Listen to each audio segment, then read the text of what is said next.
الصلاة خير من النوم. ركعتا الفجر خير من الدنيا وما فيها.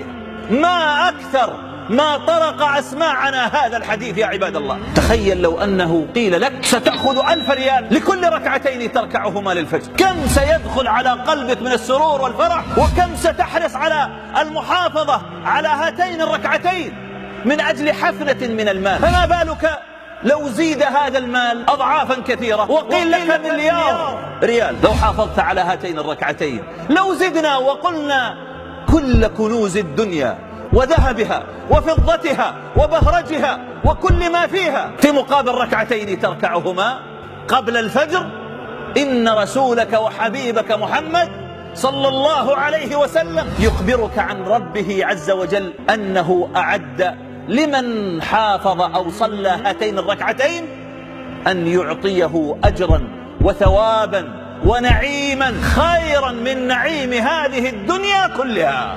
هذا في شأن ركعتي الفجر، فكيف بالصلاة المفروضة؟